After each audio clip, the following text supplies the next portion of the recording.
Bonsoir, cher public, et bienvenue au FIForum 2025. Pour la section Cinéma des genres, meurtres et mystères, nous vous présentons ce soir la table ronde Les clichés de la fiction. La modération sera assurée par Julie Mintz, productrice du podcast RTS Crime Suisse. Je vous rappelle qu'il s'agit d'un événement filmé et qui sera diffusé, et que le public peut également être filmé. Pendant les moments de Q&A, s'il vous plaît, levez la main et attendez d'avoir le micro avant de poser la question. Et si vous avez des séances de films à rejoindre, vous êtes libre de sortir de la salle. La table ronde se déroule en français avec une traduction simultanée en allemand. Si vous rencontrez des problèmes avec votre casque, n'hésitez pas à vous adresser à mon collègue à l'entrée. Et n'oubliez pas de rendre les casques, s'il vous plaît, à la fin de la séance. Je passe maintenant la parole à Thierry Jobin, directeur artistique du FIF.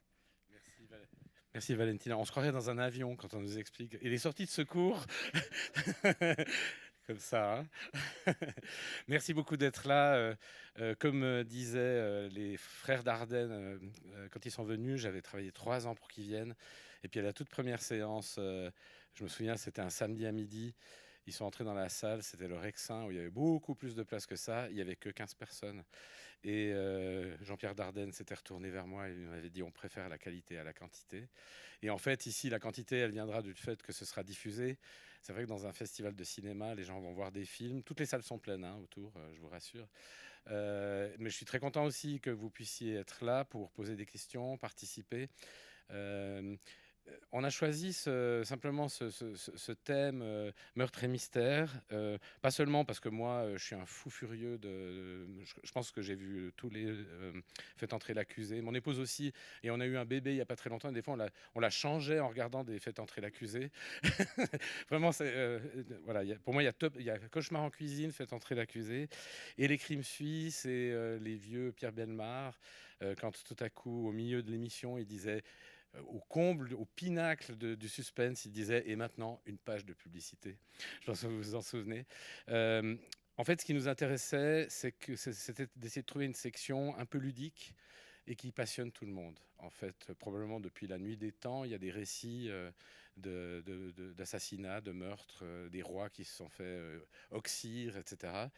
Peut-être que certains de nos experts pourront dire à partir de quand on a commencé à raconter ce genre d'histoire, d'où vient cette fascination et comment aussi on transforme un peu les faits pour les rendre plus fantastiques.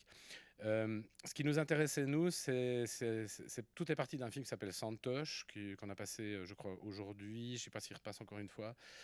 Santosh, il sortira en salle, donc allez le voir. C'est un film qu'on a vu à Cannes et c'est ce qui nous a donné l'idée de la section. Parce qu'au fond, dans Santosh, on arrive à faire du FIF. Du FIF, c'est montrer un film qui a les codes que tout le monde connaît. Donc dans Santosh, il y a une fille qui a retrouvé une fille de 12 ans, qui est retrouvée au fond d'un puits. Elle a été tuée, probablement violée.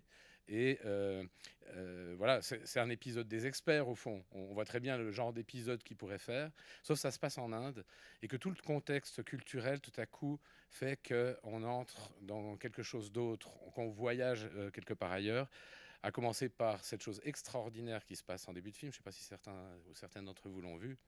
C'est que en Inde, je ne sais pas si c'est partout, je ne me suis pas renseigné plus loin, quand une femme perd son mari, et je ne sais même pas si c'est la même chose si un mari perd son épouse, quand une femme perd son mari, elle peut toucher une misérable rente ou alors remplacer son mari dans son métier. Et en fait, l'héroïne du film remplace son mari qui est policier. Et on s'est dit, tiens, voilà, là, on a un genre qui est juste fantastique. Je signale juste que donc parmi les intervenants, il y a Antoine Drou, qu'on s'est connu, qui vient du Jura comme moi. Peut-être qu'on a un goût comme ça pour le crime, en fait, en venant du Jura, ou en tout cas pour pour la rébellion. Et que demain, il y aura l'enregistrement en live d'un podcast de Crime Suisse. Là aussi, je pense que je les ai tous écoutés 2 fois. C'est une expérience. Pointez-vous assez vite si vous voulez voir ça, parce que on sait déjà qu'il y aura beaucoup de monde. Donc, et puis qu'en fait, on distribue les billets à l'entrée. Quand il n'y a plus de billets, voilà, ça ne servira à rien de provoquer un crime qui pourrait alimenter encore un podcast d'Antoine. Voilà, je vous remercie encore une fois d'être là. Je me réjouis de voir la retransmission, puisque moi, voilà, je dois vaquer à diverses occupations beaucoup moins agréables que celles que vous allez vivre. Bonne soirée et bonne discussion. Merci beaucoup. Et je passe la parole à Julie Vince qui qui va animer ce débat de main de maître, j'en suis sûr. Merci beaucoup Thierry, bonsoir et bienvenue à cette soirée du FIF Forum pour cette 39e édition. Vous l'avez compris, le Festival international du film de Fribourg a choisi de consacrer l'une de ses catégories cinéma au genre meurtre et mystère. Vous avez peut-être déjà pu voir l'un des 12 films d'enquête, tantôt ludique, divertissant, voire jubilatoire, tantôt trouble et plein de suspense, mis au programme du festival.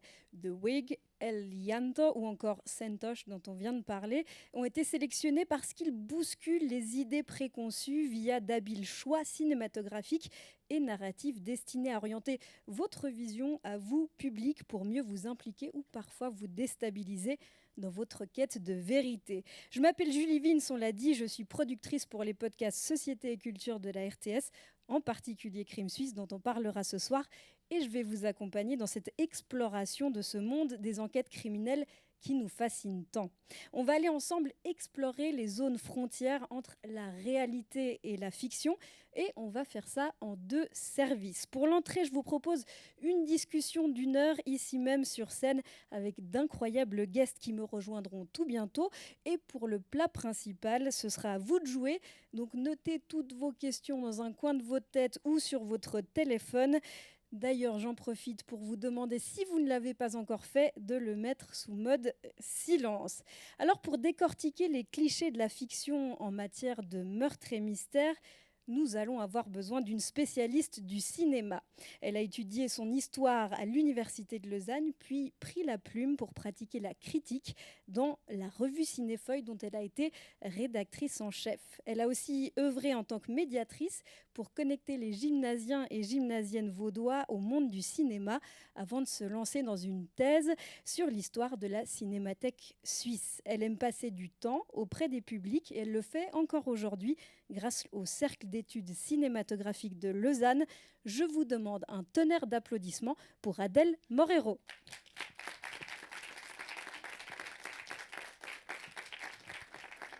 Bienvenue, tu peux prendre place sans autre. Et puis dans un passé lointain, notre prochaine invitée a fait de la chimie et même un doctorat en la matière en Belgique. C'est en regardant un reportage sur l'école des sciences criminelles de l'Université de Lausanne qu'il a une révélation. Il est destiné à être forensicien et à se consacrer tout entier à la détection des traces, qu'elles soient digitales, numériques ou laissées par un objet. Il rejoint donc l'école des sciences criminelles de Lausanne, l'ESC, en 2004, où il mène notamment une recherche sur la détection des traces digitales à l'aide de nanoparticules fonctionnalisées et luminescentes. Je sens que votre imagination travaille déjà. Il est depuis 2014 professeur assistant et responsable du programme doctoral à l'ESC et il a à cœur de discuter de ces thématiques de prédilection avec un public plus large qu'académique. Ça tombe bien, on est là pour ça. Je vous demande d'accueillir chaleureusement Andy Bécu. Bienvenue à toi, Andy. Et on reste à l'Université de Lausanne avec notre invité suivant. Il y a obtenu son doctorat en droit en 2009 avant d'y enseigner notamment le droit pénal des mineurs et surtout, pour ce qui nous concerne, un séminaire sur la thématique droit et littérature dans le cadre du laboratoire droit et littérature de l'UNIL qu'il a cofondé. Avocat spécialiste en droit pénal, il réalise à Vespa les trajets entre son étude et les salles de projection du Festival du film judiciaire qu'il a lancé en 2022 avec une collègue. Il aime le Forward Morge Hockey Club et faire du droit sans faire du droit pour amener les gens à faire du droit. Je vous demande une salve d'applaudissements pour Loïc Parrain.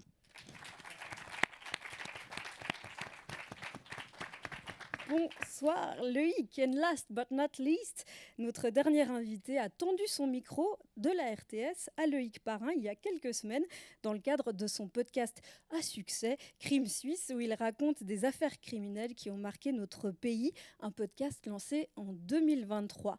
23 ans tout pile avant son passage ici même à Radio Fribourg où sa voix réveillait le canton. Une voix marquante qui a voyagé en Suisse romande, à Radio Fréquence Jura où il a fait ses armes de journaliste ou encore à Neuchâtel où en tant que responsable éditorial pour Arc Info, il a lancé le site arcinfo.ch. Je tourne la page. Vous l'entendez depuis 20 ans sur les ondes, anciennement FM, aujourd'hui DAB+, et digital de la RTS, des ondes qui ont notamment accueilli son émission Médialogue, qui décortiquait et observait le fonctionnement des médias.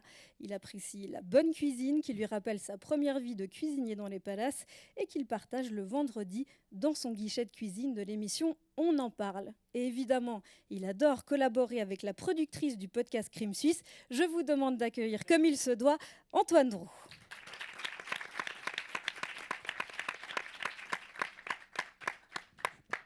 Merci beaucoup à tous les quatre d'être là ce soir. Merci à vous. Je suis trop contente d'être là avec vous. On va se tutoyer, vous l'avez compris, ça va être plus simple. Et puis, plus on a eu le temps de papoter avant, on est déjà devenus copains, c'est super. Et puis, j'aimerais bien, si vous le voulez, qu'on commence par plonger un peu dans l'histoire de ce cinéma de genre, meurtre et mystère, avec toi, Adèle, pardon.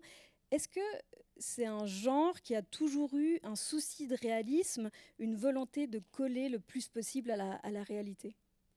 Alors, je vais essayer de traverser cette histoire le plus rapidement possible, mais pour commencer par répondre à ta question, je pense que tout dépend là où on place le réalisme, c'est-à-dire que vous le découvrirez par la suite, et surtout on a un spécialiste parmi nous, mais aujourd'hui peut-être pour la plupart des séries télévisées policières qu'on a en tête, on a effectivement une dimension extrêmement forte de la science ou de la technique, de la technologie même en tête et qui est représentée à l'image, on y reviendra. Mais ça ne veut pas dire que ce qui est venu avant ne se souciait pas de réalisme, il le mettait peut-être juste pas au même endroit. Un des ancêtres qu'on pourrait désigner de ce genre un peu que j'adore au fond que le festival ait choisi ça, le meurtre et mystère, parce que c'est en même temps très flou et du coup ça permet de tirer ça dans toutes les directions. Et j'imagine que la programmation l'a fait aussi, en tout cas dans les films de rétrospective qui vous sont proposés. Il y a un peu de tout, il y a du Hitchcock, il y a sur l'affiche qui était là tout à l'heure, 8 femmes de François Ozon, donc déjà des genres très différents, la comédie musicale, le thriller, etc. Donc on voit que c'est quelque chose de tout à fait mobile comme genre cinématographique. Donc pour revenir à ce que je disais, si on prend par exemple comme ancêtre du film de meurtre et mystère le film noir, qui est un peu le genre hollywoodien des années 40-50, avec des films où il y a souvent un détective privé qui enquête sur des histoires un peu sordides, dans des images très contrastées, noir-blanc, voilà. Je ne sais pas si vous avez quelques exemples en tête, Assurance sur la mort ou Laura de Preminger, qui était aussi dans les possibilités pour lesquelles vous avez peut-être voté, qui avait été lancé par le festival. C'est des films qui, là, alors pas du tout de présence de la technologie ou de quoi que ce soit, mais par contre, c'est des films très marqués par le contexte de la guerre, de la Seconde Guerre mondiale, qui témoignent vraiment plutôt d'un réalisme du coup d'atmosphère ou un réalisme psychologique, en essayant de donner à voir le côté un peu oppressant de ces années de privation qui se ressent aussi dans l'esthétique elle-même, parce qu'au fond, c'est une époque où on ne peut pas tourner dans des tas de décors différents, donc les éclairages sont aussi là pour cacher des réemplois de décors d'un film à l'autre, où il y a beaucoup de scènes de pluie aussi pour éviter de montrer le fait qu'on tourne avec des petits moyens. Donc voilà, c'est une autre forme de réalisme qui s'exprime à travers ces œuvres, mais pour dire, je pense que j'ai envie de dire, ça dépend où vous avez envie de mettre votre attention. Voilà, peut-être quelque chose comme ça. Là, on évoque déjà plusieurs formes justement que peut prendre cette fiction-là. Antoine, toi, dans Crime Suisse, tu mets en récit des affaires criminelles qui se sont vraiment produites. Comment on choisit ces récits quand on raconte la réalité? Bon, moi, je fais un travail de journaliste pour Crime Suisse. Enfin, majoritairement de journaliste. C'est surtout du journalisme, mais c'est aussi un petit peu d'acting, c'est un petit peu de scénarisation en toute humilité. Mais avant tout, c'est un métier de journaliste.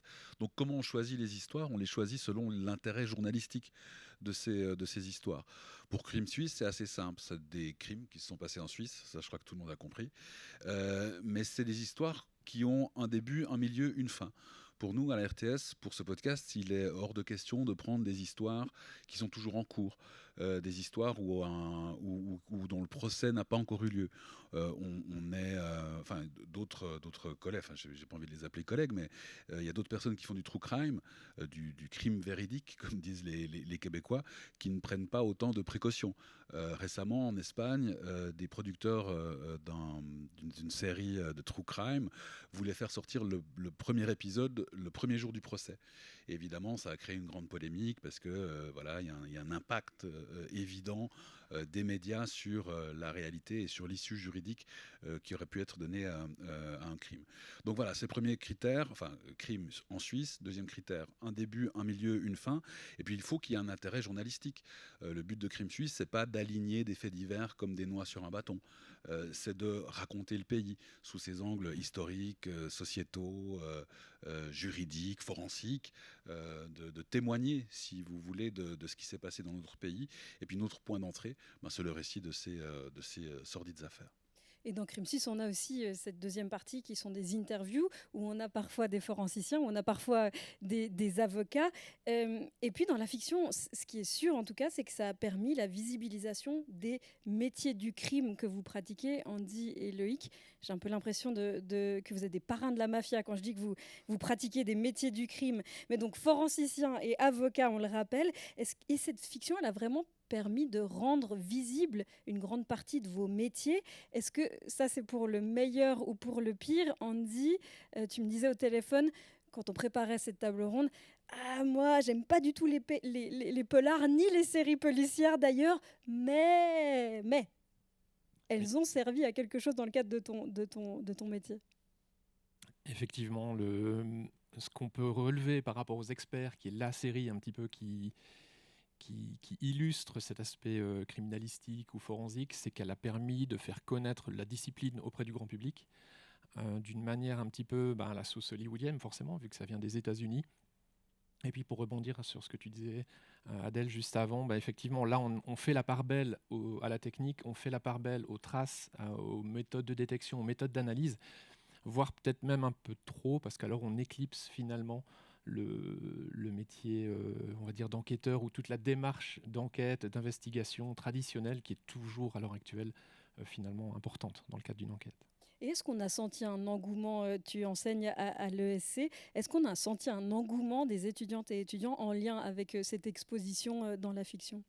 Alors effectivement, on a des statistiques qui remontent à des décennies en arrière et on peut voir cette augmentation du nombre d'inscrits, du nombre d'étudiants qui ont rejoint l'école des sciences criminelles. On a eu ensuite une sorte de plateau. Maintenant, on est à nouveau dans une phase, on va dire, d'augmentation. On peut l'assimiler peut-être au nouveau métier, aux traces numériques. Maintenant, les gens se rendent compte que le numérique est un domaine qui doit être exploré, alors qui est déjà exploré par les criminels et qui l'est également par les enquêteurs. Mais on est face à un nouveau monde, en quelque sorte. Et donc, on a toujours, le nombre d'étudiants continue d'augmenter d'année en année. Donc, à ce niveau-là, il n'y a pas besoin forcément d'une nouvelle série maintenant pour que ça continue. On arrête ça marchand, c'est noté. Cette figure de l'avocat, elle est très présente dans les séries criminelles. Il y a même des séries tout entières qui ont beaucoup été consacrées aux avocats et avocates ces dernières décennies même. Lui, comment tu perçois cette figure de l'avocat qui est très très mobilisée dans ces séries justement ? Oui, je pense qu'elle est très mobilisée dans les séries, mais elle l'a été déjà avant dans la littérature, elle l'est aussi au cinéma. Sans parler de mon métier à moi, mais je crois que la figure de l'avocat est quand même une figure un peu emblématique. Elle mobilise la question de la justice, la question des droits fondamentaux, plein de questions comme ça qui sont sociales. Et je pense que du coup, le cinéma s'en saisit naturellement pour ensuite venir illustrer, projeter peut-être certaines idées reçues, les décortiquer ou au contraire souffler sur ces idées reçues pour les entretenir. Moi, à titre personnel, je ne me suis jamais retrouvé, en tout cas, je n'ai pas retrouvé mon quotidien dans les films ou dans les séries. Et puis je te disais au téléphone, mais heureusement, parce que je crois que si on me suivait au quotidien, on serait très déçus finalement sur le métier d'avocat, sur les confidences qu'en réalité on ne reçoit pas, sur les clients qui sont très décevants, sur peu de criminels en série. Alors, tant mieux, hein, mais voilà. Donc je crois qu'il y a une part quand même de surinvestissement de la figure de l'avocat. Et en même temps, et c'est un peu comme le journaliste, on sait que d'un point de vue des analyses ou des examens qui sont faits des démocraties, la première chose qu'on recherche, c'est de savoir combien il y a d'avocats, combien il y a de journalistes en prison. Hein. Et on sait que c'est un indicateur du type de gouvernement qui est au pouvoir. Et par là, ça rejoint le fait que c'est une figure quand même un peu centrale et que naturellement, on s'y intéresse. C'est vrai, c'est drôle. Au téléphone, tu me disais, si on faisait une série où chaque jour on fait un épisode sur mon quotidien, on s'ennuierait terriblement. Et puis toi, d'un autre côté, Antoine, tu me disais, en fait, moi j'ai l'impression, quand je prépare mes affaires pour Crime Suisse, que la réalité est bien plus impressionnante que la fiction. Enfin, oui et non. En tout cas, elle a rien à envier. Et en fait, plutôt oui, quand même. Si je dois choisir entre les deux. Mais évidemment, alors moi, je me plonge dans des affaires criminelles. La plus vieille qu'on a traitée dans Crime Suisse, elle s'est déroulée en 1905. Et la plus récente, elle s'est déroulée en 2015. Donc forcément, sur plus d'un siècle, 110 ans, il y a énormément de choses qui se sont passées et il y a des affaires spectaculaires qui se sont passées. Je pense moi toujours en matière d'affaires spectaculaires au dépeceur d'Aunay. C'est un des premiers épisodes, donc le 5e je crois qu'on a fait. Donc Aunay, près de Genève, dans les années 90, un homme tue et découpe sa femme en 538 morceaux. Donc les médecins légistes vont trouver la tête à la cave, emballée dans un sac en plastique, des morceaux d'os et de chair dans les containers de l'immeuble.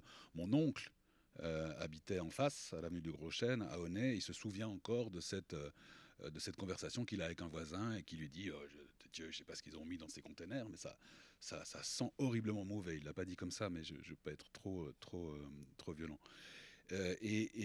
Encore des lambeaux de chair dans la salle de bain. Donc forcément, quand on est face à ça, on est face à une horreur que, à mon sens, aucun scénariste n'oserait mettre dans un film. À un moment donné, il se dirait 538, non, c'est trop. Allez, 400, non, c'est encore un peu trop. Enfin, je ne sais pas combien il en mettrait. Mais à un moment donné, la réalité fait que des médecins légistes à Genève ont passé des semaines à essayer de reconstituer ce corps sur leur table d'autopsie et qu'ils en ont fait un article scientifique dans une revue allemande qui s'appelle Archiv für Kriminologie, que Andy, je pense que tu connais, parce qu'ils se sont dit, c'est tellement énorme comme ce qui s'est passé comme cas, il faut qu'on le documente, il faut qu'on s'en souvienne. Et puis après, forcément, quand on pense à cette série Netflix qui s'appelle Dahmer, qui est aussi issue d'un cas réel, je ne sais plus où c'était aux États-Unis, mais voilà, on se dit, ça aussi, c'est horrible. Et jusqu'où on va dans la réalité, jusqu'où on se retrouve face à ces cas qui sont tellement horribles qu'on ne les imagine même pas dans un film ou dans une série télévisée. Je veux dire que c'est glaçant, quoi. C'est horrible. C'est horrible, c'est le terme. On aurait dû donner des petits trigger warnings au début de la discussion. Si jamais vous êtes sensible au corps découpé, vous pouvez sortir de la salle. On parlait tout à l'heure justement de cette figure de l'avocat dans le cadre de la fiction. Adèle, tu collabores aussi au Festival du film judiciaire dont on parlait tout à l'heure en introduction. Est-ce qu'on voit que ces figures du monde juridique, elles ont beaucoup bougé au fil de l'histoire, sa représentation dans les films?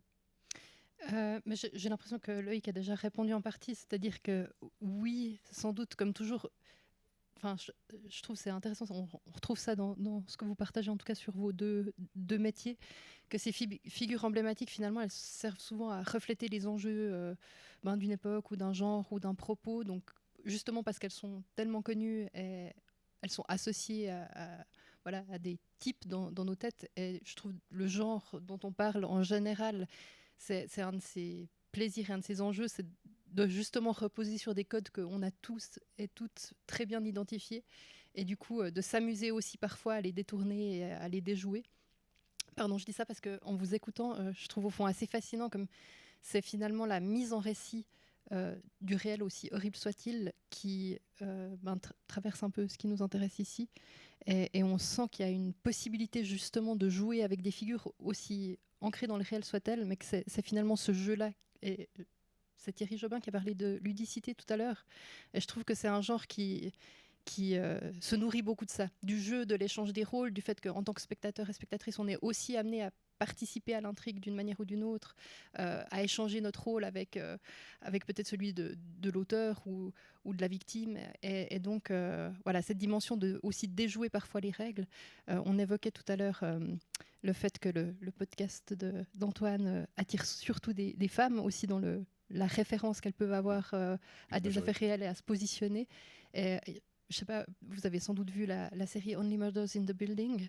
Et le premier épisode s'ouvre sur le personnage du coup de Mabel, qui est un personnage féminin, et qui dit exactement la même chose. Elle regarde Dateline pour éviter d'être dans Dateline à un moment donné de sa vie. Donc voilà, je trouve que c'est une jolie manière au fond de jouer avec les codes du réel. C'est ça, tu me disais au téléphone justement que c'est un genre qui se permet beaucoup de jouer avec les codes et que finalement on fait du meurtre et mystère avec de l'humour. Et puis ça marche aussi. Oui. Ouais, si j'ose poser une question, cinéma de littérature, true crime, moi je pense à Truman Capote, de sang-froid.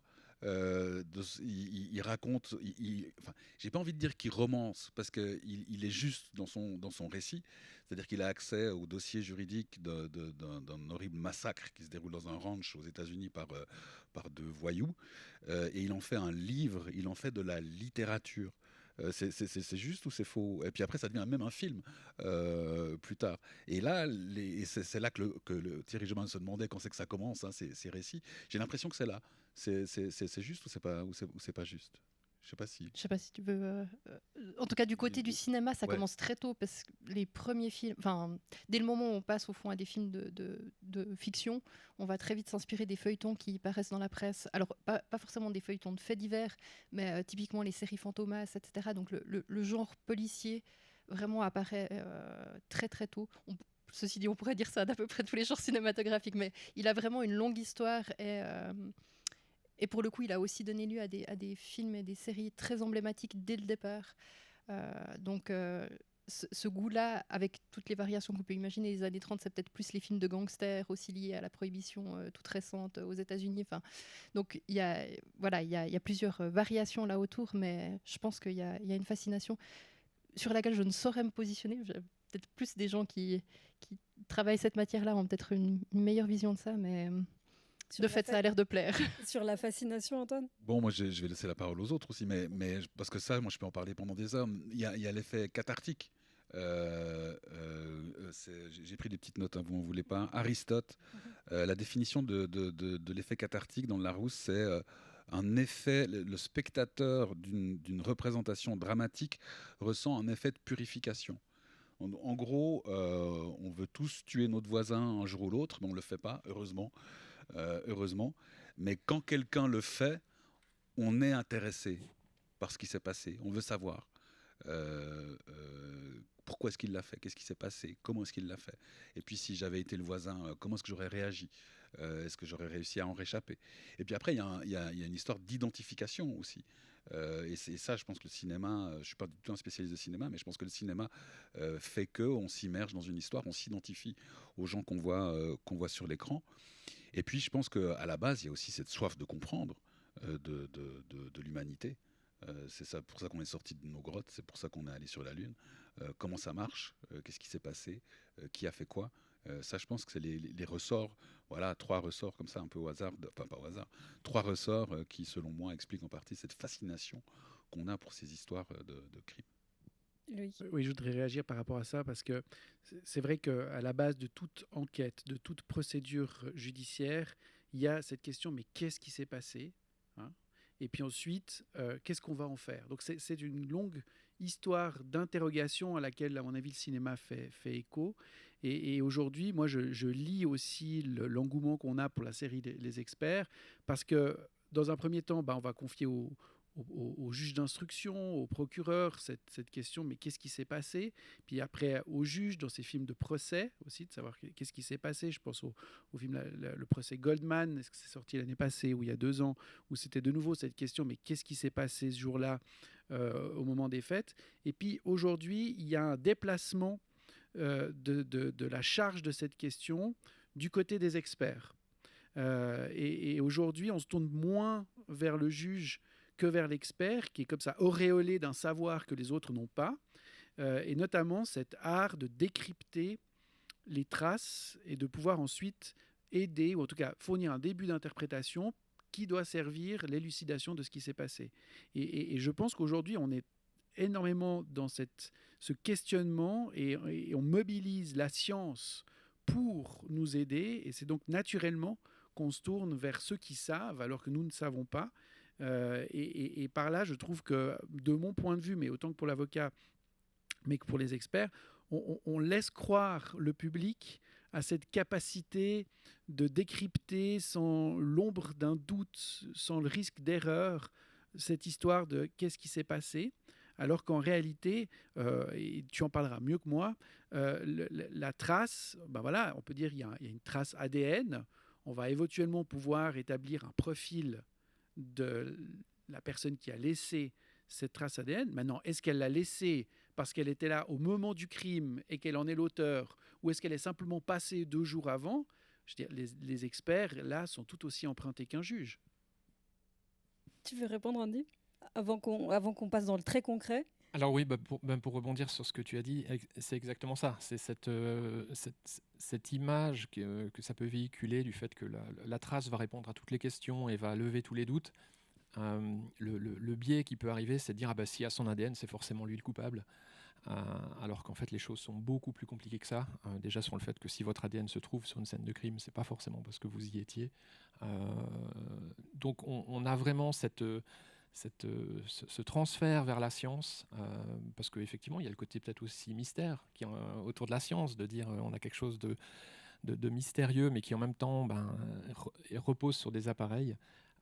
Mais comme je disais avant, il ne faut pas oublier le travail de l'enquêteur qui reste à l'heure actuelle encore extrêmement utile et nécessaire à la résolution des enquêtes. Tu disais notre ADN peut être sur une scène de crime sans qu'on y soit allé. Est-ce que tu peux nous éclairer là-dessus? Alors ton ADN peut même être sur un couteau qui a servi à tuer quelqu'un sans que tu l'aies forcément poignardé. Et comment il se serait retrouvé là du coup? Alors tout simplement parce que le fait que l'ADN, là, le fait qu'on ait cette table ronde, là je tiens un micro, pardon, je te mange je tiens un micro, je ne sais pas qui l'a touché avant moi, mais si quelqu'un l'a touché avant moi, j'ai sans doute son ADN sur mes mains. Et si, à la suite de cette table ronde, il s'avère qu'une personne dans cette salle ne survit pas et qu'on retrouve un couteau et que je suis, par exemple, l'auteur des coups de couteau, on peut très bien trouver l'ADN de la personne qui a tenu le micro avant moi sur l'arme du crime. On aurait dû faire plusieurs trigger warnings, si vous souhaitez conserver votre vie aussi. Ne touchez rien, ne touchez à rien. Je disais tout à l'heure qu'on passait au très concret parce que je propose qu'on fasse un exercice que tu pratiques souvent dans le cadre de tes conférences, Andy, celui du reality check entre fiction et réalité, justement, en se basant sur des extraits de la série Les Experts. Alors effectivement, c'est un exercice que j'adore faire parce que la série se prête bien à la vulgarisation, parce qu'il y a le mystère qui entoure justement ces techniques. Beaucoup de gens qui regardent la série Les Experts, et quand on m'a demandé de faire cet exercice à l'époque, j'ai sauté à pieds joints dedans. Et ce que je vous propose de faire, effectivement, c'est parce qu'en préparant, tu m'as dit qu'il y avait la possibilité de diffuser. C'est vrai qu'on est en cinéma, donc ce serait bien qu'il y ait quand même, alors ce ne sera pas un film, ce sera le petit écran sur grand écran, quelques extraits de la série. Et puis un extrait que j'aime beaucoup parce que je l'utilise systématiquement en ouverture de conférences, c'est celui que vous allez voir maintenant. Donc là, je fais signe à la personne comme quoi on peut lancer le premier extrait.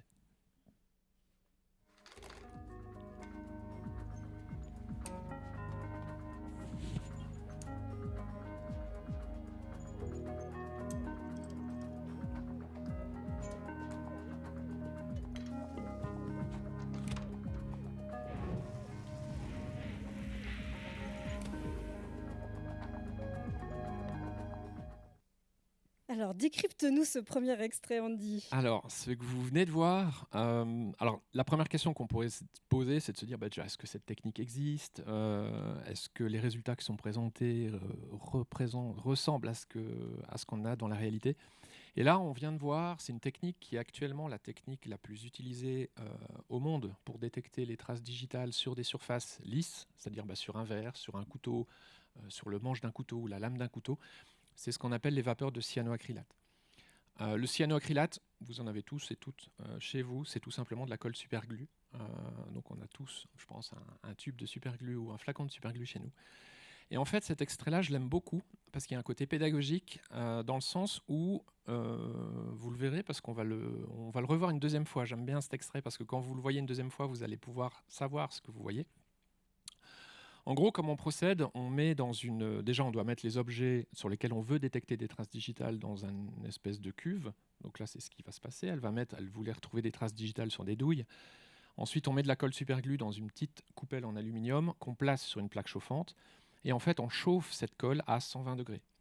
Et à 120 degrés, la colle s'évapore et on a donc des vapeurs de colle qui, en quelque sorte, remplissent l'espace, la cuve ou la chambre, ou en l'occurrence ici un aquarium, de vapeur de colle.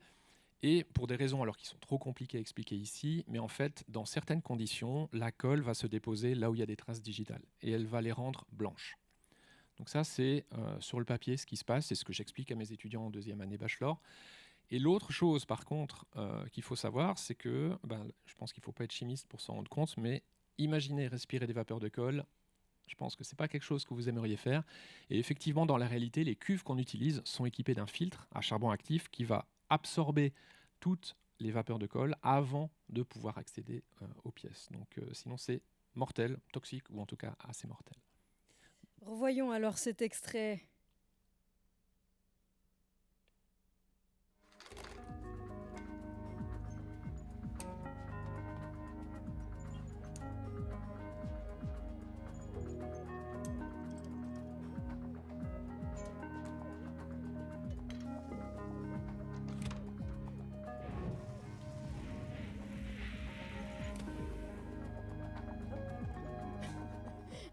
Oui, c'est assez flagrant là. Oui. Alors là maintenant, par contre, je vous ai pourri le truc parce qu'une fois qu'on l'a vu, on ne voit plus que ça, et je peux vous le dire qu'ils font énormément de fois cette erreur. C'est jouissif. Enfin, encore dans les dernières saisons, ils le font. Donc voilà. Maintenant, par contre, je suis désolé, mais vous n'allez plus voir que ça. Tu nous as apporté 3 autres extraits. Oui, alors oui, parce que forcément, il faut pas me donner la possibilité de ramener des extraits, sinon je m'arrête pas. Non, on adore, non? Oui, on adore. Qu'est-ce qui se serait passé s'ils avaient dit non? On ne sait pas. Merci, bonne soirée. Alors effectivement, on peut enchaîner sur un deuxième extrait, puis je l'explique juste après.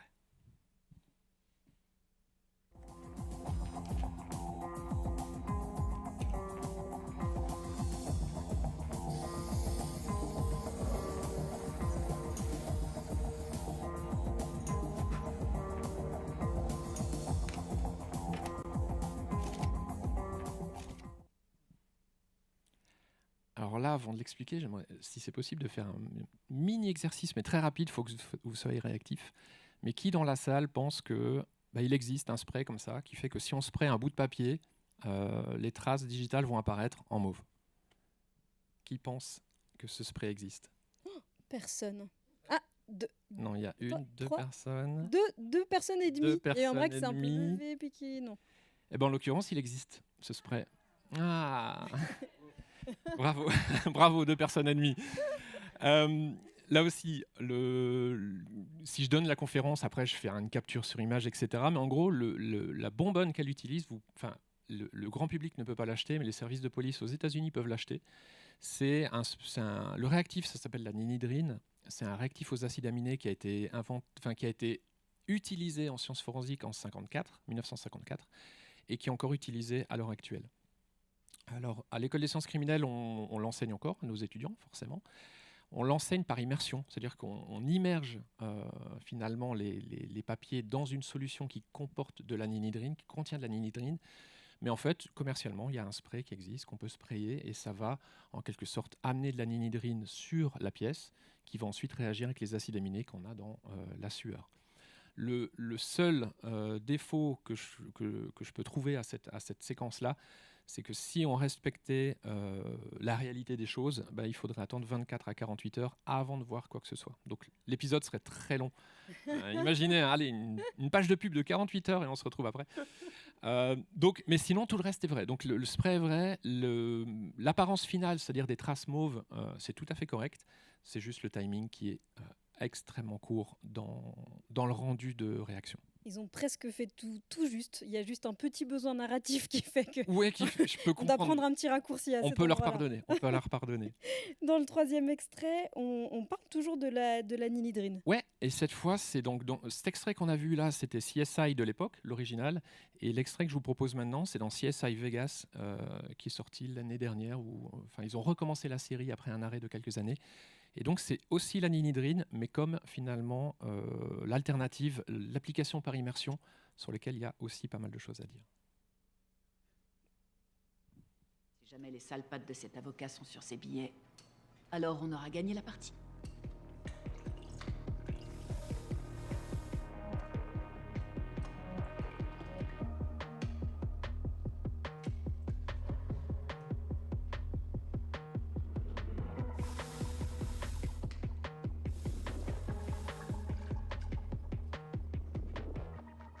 Les acides aminés sont dégradés. Le mieux que j'ai pu obtenir, c'est un tout petit bout de spirale. C'est peut-être un pouce. Pas assez grand pour la base de données. Alors on s'excuse Loïc Parrain pour cette petite attaque à l'avocat au début de la séquence. Donc là, il le plonge dans la ninidrine et puis il y a une sorte de spray-vapeur. Ouais, alors justement, c'est ce qui marque le plus par rapport au premier extrait, c'est que là, cette fois, ils font par immersion et ils ont une espèce d'appareil qui souffle de la vapeur ou autre. Et en fait, ce que je soupçonne par rapport à ça, c'est que j'ai pas tout dit. Quand j'ai expliqué qu'il fallait 24-48 heures pour que la ninidrine réagisse, c'est si on fait rien. C'est-à-dire si on applique de la ninidrine, il faut 24-48 heures pour qu'elle réagisse. Nous, à nos étudiants et dans les services de police, on a la possibilité de l'accélérer si on la place dans une sorte de four humide à 80 degrés et 65% d'humidité. Donc on a des étuves qui permettent de faire ça. À ce moment-là, la réaction s'accélère, mais ça prend quand même encore 5 à 10 minutes. Mais voilà, on est passé de 24-48 heures à 5 à 10 minutes. Et ce que je soupçonne, c'est que finalement les réalisateurs ont eu écho de ça, qu'effectivement il fallait appliquer en gros de la vapeur, enfin il fallait de la température et de la vapeur pour que la réaction s'accélère. Ils n'avaient pas de cuve, je pense, ou de four humide à portée de main, et ils ont sorti un espèce de défroisseur qui là par contre ne ressemble à rien. Ça va voir les costumières, les costumiers, ils leur ont dit vous auriez pas un petit fer-vapeur? Un petit fer-vapeur, parce que ça va accélérer la réaction. Donc là, en l'occurrence, ils s'écartent passablement de ce qui se passe dans la réalité. Maintenant, vous l'avez vu, hein, ça dure encore que quelques secondes dans l'extrait, encore beaucoup plus rapide que ce qui existe dans la réalité. Et il y a plein d'autres choses à dire. Le fait de pouvoir dire que c'est un pouce sur la base des quelques crêtes, ça, c'est pas possible non plus. Un pouce d'avocat en plus. Là, les sales pattes de cet avocat. Un dernier extrait pour la route. Hey Chris, j'ai besoin d'une nouvelle analyse ADN. Bien.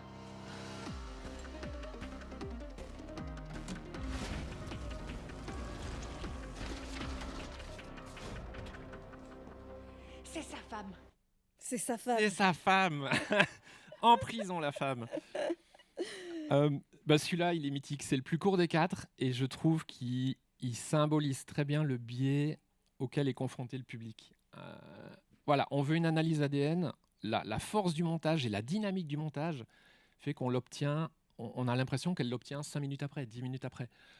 Or, à l'heure actuelle, pour un cas grave, en tout cas dans le canton de Vaud, faut compter 3 à 5 jours pour obtenir le résultat. Un enquêteur qui envoie une trace, 3 à 5 jours après, il reçoit les résultats. Et si le cas est moins grave et que donc on peut se permettre finalement de le faire dans un deuxième temps, il faut compter entre 2 et 5 semaines. Donc le biais que peut percevoir le public, c'est vraiment de dire mais pourquoi une enquête n'avance pas? Pourquoi finalement ils ne trouvent pas le coupable? Pourtant, ils ont bien les analyses ADN, etc. Là aussi, on a un biais de vitesse. Et je pense que c'est un des biais qu'il faut relever avec la série, c'est ça. C'est la rapidité. Après, comme tu l'as dit avant, il y a l'absence de doute, la certitude absolue, la trace comme reine d'épreuve, etc. C'est encore d'autres biais. Mais en tout cas, celui de la rapidité, je trouve qu'il est assez bien marqué. Oui, c'est extrêmement rapide. Est-ce que notre spécialiste cinéma souhaite réagir aux extraits qu'on vient de voir? Merci pour cette démonstration très parlante. Merci beaucoup. Du coup, je vais prendre les choses par un autre bout, forcément, puisque moi, je suis pas spécialisée dans la réalité qui se cache derrière ces images. Au fond, moi, dans les 2 extraits, il y en a le premier et le dernier qui m'ont beaucoup frappé. Le premier parce qu'il y a finalement, on parlait de réalisme au début et je vais du coup pas contredire ce que j'ai dit au départ, mais je trouve dans le premier extrait, au fond, cette caméra tournante autour des 2 douilles qui sont en train d'être développées, enfin, les traces sont en train d'apparaître. Je trouve qu'il y a une forme de spectacularisation de la technologie. Enfin, c'est vraiment ça qui est mis en avant, qui est mis en valeur avec un côté vraiment spectaculaire dans tous les sens du terme. Et du coup, derrière, on voit il y a quand même un souci plus ou moins précis de réalisme, mais on sent que justement l'idée, c'est aussi presque pas un personnage à part entière, mais presque. Il y a comme ça une volonté d'en faire un spectacle, en tout cas. Et dans le dernier extrait, là, ça rejoint plutôt des choses qui ont toujours passionné le cinéma depuis les débuts. Quand on entre au cœur de l'ADN à travers le petit bout de peau, ou on ne sait quoi, non voilà. Un bout de peau. Ouais. Il y a au fond cette fascination pour la capacité du cinéma à montrer ce qui est au fond invisible. Le cinéma très tôt a servi notamment en médecine à justement plonger au cœur des opérations, à montrer des choses qu'on ne voyait pas jusque-là, avec aussi tout le rapport évidemment comment ce qu'on appelle, toutes les lunettes qui permettent de voir l'infiniment petit. Pardon, là j'ai vraiment le mot. Voilà, merci. Voilà. Le microscope. Voilà, super, tout va bien. Donc le microscope, etc. Mais donc le cinéma a joué aussi son rôle là-dedans. Je trouve joli qu'au fond, après une centaine d'années, on soit encore en train d'être fasciné par cette capacité à nous révéler les choses. Et, je me dis, il y a de ça dans ces séries, la fascination pour la révélation de la trace. Ceci dit, j'ai l'impression, je connais moins bien les experts, mais il y a pas mal de séries qui jouent sur justement cette ambiguïté de la trace comme preuve absolue, et au contraire sur tout le travail d'interprétation que tu soulignais dans la réalité. Pour citer juste un exemple, par exemple Bones, qui travaille aussi autour d'une figure de médecin, enfin d'anthropologue, mais qui se spécialise dans la résolution de crimes. Et il y a tout un débat au long de la série entre justement la science rationnelle, objective, qui devrait permettre de tout mettre en ordre, et la dimension plus interprétative de l'enquêteur. Et, je trouve que c'est une série qui justement arrive à montrer toute l'ambiguïté des 2 postures et au fond leur réconciliation nécessaire pour espérer proposer un récit, mais en espérant que ce soit effectivement le vrai. Et comme tu le disais, dans la réalité, cette analyse des traces, on l'a vu lors de tes explications, elle reste spectaculaire. Dans Crime Suisse, d'ailleurs, on en a des épisodes où on parle beaucoup justement de ces traces. Et on se dit, en écoutant ces épisodes-là, que cette question des traces, elle est spectaculaire dans la réalité aussi. Elle est spectaculaire parce que, une nouvelle fois, la réalité, la poule ou l'œuf, qu'est-ce qui rattrape quoi, ça, je ne sais pas, mais il y a ce cas de Brigitte Didier, une jeune femme de 18 ans qui disparaît en décembre 1990 et dont on retrouve le corps violé, mutilé, poignardé sous un pont d'autoroute à Bienne 2 semaines plus tard. Et puis à l'époque, les experts prélèvent de la matière biologique. Okay, donc à l'époque déjà on fait des analyses ADN au début des années 90. Seulement à l'époque il faut suffisamment de matière pour arriver à établir un profil ADN. Or là ils n'en ont pas assez. Donc ils prennent d'autres possibilités d'enquête. Ils interviewent des centaines de personnes, effectivement, dans toute la région. Et puis après, une année passe, 2 années passent, 10 ans passent et l'affaire Brigitte Didier n'est toujours pas résolue. Seulement, il se passe une révolution majeure dans le cadre de l'établissement des... J'espère que je ne dis pas de bêtises, mais dans le cadre d'établissement des profils ADN au début des années 2000, c'est ce qu'on appelle le PCR. Vous vous souvenez des tests Covid, le PCR, où on arrive avec une toute petite partie d'ADN à la multiplier d'un un nombre impressionnant de fois. Et tout à coup, on a assez de matière pour pouvoir établir un profil ADN. Et puis, il y a un deuxième mouvement au début des années 2000, c'est que pour la première fois, notamment en Suisse, on fait des registres nationaux de profil ADN. C'est-à-dire qu'à partir des années 2000, chaque personne qui commet un acte violent, on prélève son ADN et on le met dans une banque de données. Et il va se passer ça dans l'affaire Brigitte Didier, c'est qu'ils vont reprendre les vêtements de la jeune femme qu'ils ont précieusement conservés, la police bernoise donc, et ils vont refaire tous les tests grâce à ces nouvelles techniques.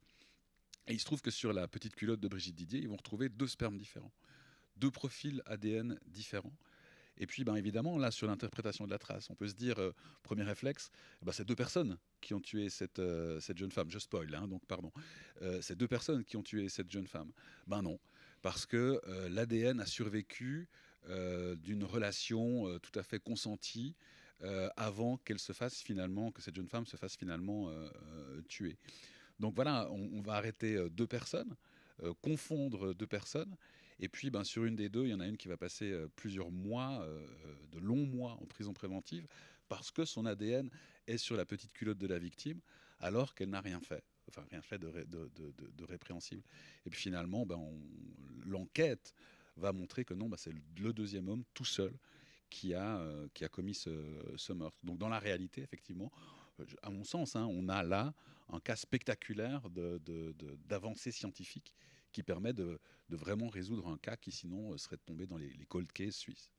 Loïc, tu nous parlais tout à l'heure justement du doute fondamental dans ce genre de moment.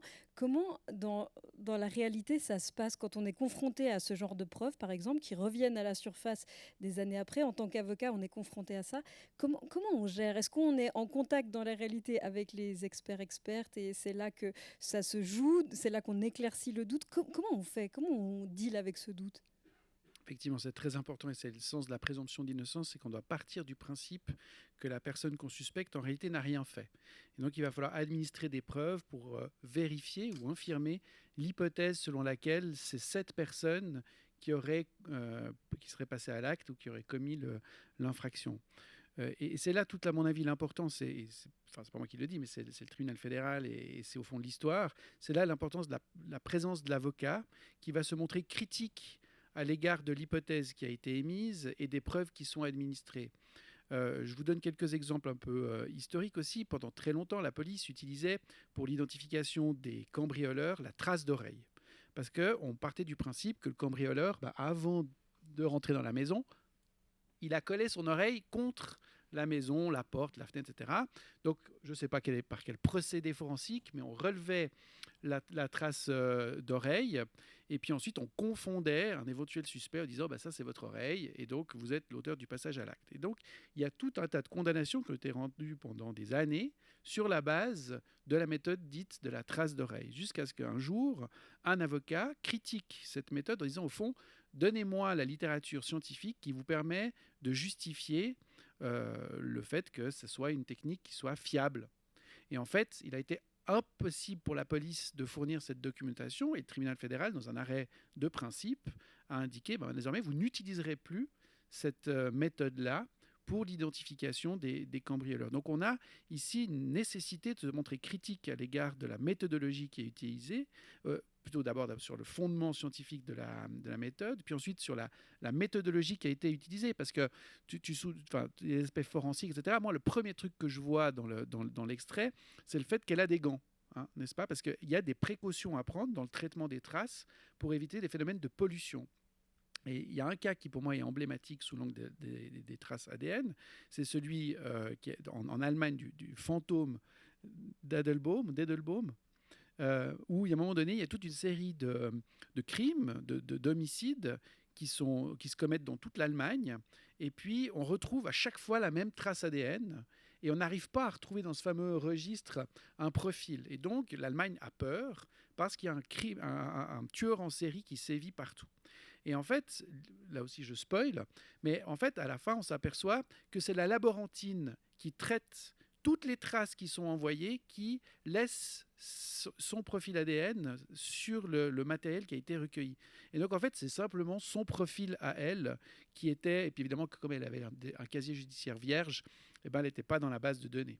Donc ici, il y a de nouveau, à mon avis, un cas qui est un cas réel qui montre que ces techniques-là, il faut s'en méfier parce qu'il y a certaines qu'on utilise qui ne doivent plus être utilisées. Il y en a certaines qui sont utilisées, mais avec certaines précautions. Et puis parfois, on voit aussi dans certaines affaires, la police se risquer à des nouvelles techniques. Je pense notamment à une affaire du canton de Vaud, pardon, on est très vaudois ce soir, mais une affaire d'homicide où on suspectait un proche d'avoir poussé sa belle-mère dans un escalier, et puis de l'avoir ainsi tuée.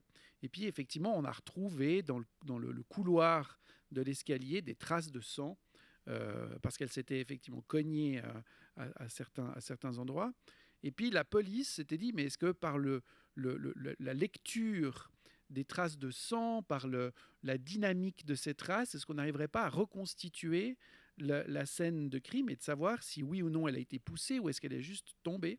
Et en fait, bon, je la fais courte, pardon, mais ils se sont amusés, c'est de vous passerez pas le bon terme, et puis de nouveau un peu de trigger warning, ils se sont réunis dans une pièce et puis ils ont projeté des traces de sang de porc sur les murs. Et puis, ils ont analysé quelles étaient la figuration de ces traces, et puis en fonction des gestes qu'ils avaient opérés, pour ensuite de voir si les traces sur la scène de crime étaient des traces similaires à celles qu'ils avaient réussi à créer, et donc d'essayer d'imaginer quelle avait été la dynamique de la chute de la victime. Mais ça ne repose sur rien du tout. Mais par contre, ça figure... Pardon, tu hoches la tête. Voilà. En tout cas... Il n'y a pas de documentation qui permettait de dire qu'on avait affaire à une méthode qui présente le même degré de fiabilité que l'analyse ADN ou l'analyse dont tu parlais pour les traces digitales, etc. Enfin, voilà. Donc tout ça pour dire que l'avocat a ce rôle-là, c'est de se montrer critique à l'égard de l'administration des preuves, surtout lorsqu'on a affaire à des preuves scientifiques qu'on surinvestit, pour ensuite s'assurer qu'à la fin, on n'ait pas d'erreur judiciaire. Andy, qu'as-tu à dire pour ta défense? mais tellement. Non, il y a beaucoup à réagir dans le bon sens du terme, hein, mais c'est vrai que je me rends compte qu'il va falloir que je sois sélectif dans mes réactions. Non, juste par rapport à ce que tu disais juste avant. Alors oui, si l'argumentaire était sur le fait de se poser la question de savoir si c'est plutôt l'ADN ou les projections de traces de sang qui l'emportent dans l'interprétation, alors ça c'est autre chose. Mais par contre, tu as souligné une chose qu'on voit aussi dans la série Les Experts, c'est le fait qu'on n'était pas là lorsque les choses se sont passées. Et en fait, on est confronté à des traces du passé. C'est-à-dire on est confronté au résultat d'un événement ou d'une succession d'événements et on n'en découvre que la finalité. Et tout le travail de l'enquêteur, et le forensicien ou tous les acteurs autour de cette enquête, et d'essayer, à partir du résultat, d'en inférer en quelque sorte la situation initiale. Et donc, la simulation, le fait de dire à un moment donné, est-ce que la personne était à genoux, est-ce que la personne était debout, est-ce qu'elle lui tournait le dos, le fait de passer par une simulation avec des corps remplis de sang sur lesquels on frappe, ça c'est quelque chose qui est tout à fait normal dans la tentative de reproduire l'expérience et de voir quel est le résultat. Après, effectivement, l'interprétation qu'il y en a, ça c'est tout autre chose. C'est là où il y a l'incertitude, c'est là où il y a les doutes, c'est là où il faut faire attention. Et si je peux une mini-remarque, ce qui est important aussi, c'est le dialogue. Et en fait, on se retrouve avec des acteurs qui viennent chacun d'un domaine de formation différent. On a des avocats qui ont fait le droit, on a des enquêteurs qui ont fait, par exemple, l'école de police, on a des scientifiques qui ont fait biologie, chimie ou autre. Et en fait, on doit tous se parler, mais on n'a pas le même vocabulaire. Et on le voit très bien, hein. Je pense que si je vous dis empreinte, tous autour de la table, aussi bien autour de la table que dans la salle, empreinte, vous voyez une trace digitale, enfin directement. Moi, on me dit empreinte, j'ai le poil qui s'érisse parce que c'est un abus de langage qui est courant. Mais pour éviter les quiproquos, il faut pouvoir se parler. Et c'est notamment ce qu'on propose aussi à l'École des sciences criminelles, c'est qu'on donne des cours avec les magistrats pour se comprendre. Et lorsqu'on se parle, éviter tout problème de communication. Et ça aussi, c'est important. Oui, pardon. Mais je trouvais aussi, il y a quelque chose que tu as dit, Adèle, avant, que je trouvais aussi très important par rapport à la mise en scène dans l'extrait. Alors, tu as utilisé un terme, je vais m'y risquer aussi, mais la spectacularisation de la technique qui existe pour elle-même, et je crois que c'est justement le risque, c'est de méconnaître le rôle de celui qui va ensuite proposer une interprétation de la trace. Mais cette spectacularisation-là, cinématographique, elle fait écho, à mon avis, au même phénomène en littérature. Quand vous avez Sherlock Holmes ou Hercule Poirot qui vous fait la démonstration, que ça soit dans les livres ou dans l'adaptation cinématographique, on écoute ça, on se dit mais qu'est-ce qu'on a été bête de ne pas comprendre ça nous-mêmes. Alors que dans sa démonstration, il fait tout un tas de sauts interprétatifs, de paris logiques qui font qu'à la fin, la personne dit oui, c'est vrai que c'est moi, puis on a l'impression que c'était évident et que ça pouvait être que lui. Mais Sherlock Holmes et Hercule Poirot ne se trompent jamais parce que c'est de la fiction. Les experts, je ne crois pas qu'il y ait d'épisodes où ils se trompent. Hein. J'ai pas le souvenir. Mais donc, on est dans cette représentation de quelque chose dépourvu de doute, sans aucune dimension d'interprétation. Et ça, je trouve que c'est très trompeur à l'égard du public. C'est ce qui permet un peu de clore l'épisode, c'est sûr, mais aussi d'accepter un peu la réalité. On en parlait tout à l'heure. Antoine, pour toi, c'est très clair que la fiction, tu nous parlais de cette femme découpée en 538 morceaux, la fiction, elle permet d'échapper à la cruauté de cette réalité-là. Oui, et puis elle permet surtout de se plonger dans ses affaires sans être tout le temps traumatisé, parce qu'on sait que c'est pas vrai. Enfin, moi je pense que si tous les films d'horreur se basaient sur des faits véridiques, si toutes les séries criminelles se basaient sur des faits véridiques, au bout d'un moment, on a beau parler de catharsisme, d'identification, et puis d'histoires qui nous tendent un miroir dans lesquelles on va tout raconter. Au bout d'un moment, c'est plus possible d'être confronté à tant de noirceur humaine. Donc je pense qu'à un moment donné, on se réfugie dans cette fiction, c'est-à-dire qu'on a un peu le frisson, on a un peu le cathartique, on a un peu l'effet libératoire de voir l'horreur, mais en même temps, à la fin, on se dit ouf, c'est pas vrai. On l'a échappé belle. Adèle. Non, en fait, je trouve très intéressant ce que tu dis, parce que ça me fait penser à quelque chose. Avant de venir, j'ai discuté avec quelques personnes proches, justement en leur disant, voilà, si vous avez vu les experts, etc., pourquoi vous regardez ce genre de série? Et je trouve que ça fait un joli lien entre ce que tu disais avant, Loïc, et ce que tu viens de dire. C'est que finalement, peut-être le doute dans ces productions autour des crimes, etc., il s'incarne surtout dans les personnages. En tout cas, c'est la réponse qu'on m'a fait, c'est finalement, si on regarde... Alors, les experts, peut-être, il y avait tout le monde ne s'entendait pas. C'est plutôt NCIS, mais justement parce que les personnages sont attachants. Et j'ai l'impression que ces séries, finalement, là où elles mettent le doute, là où elles mettent la fragilité, là où elles mettent des éléments psychologiques qui font aussi qu'on s'identifie, tu parlais avant de l'importance de l'identification, c'est finalement plus dans les personnages que, effectivement, dans cette espèce de déroulement de la preuve un peu... inébranlable et qui amène toujours au bon résultat. Et donc, à défaut, et je pense que tu as raison, il faut une forme de clôture, de résolution pour qu'effectivement on puisse sortir de l'épisode sans être complètement traumatisé.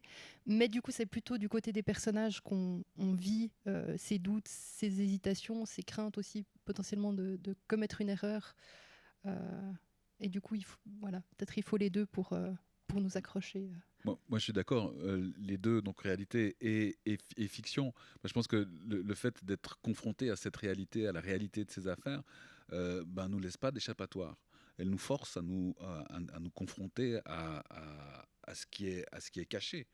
Et ce qui est caché en nous, mais ce qui est caché aussi chez nous.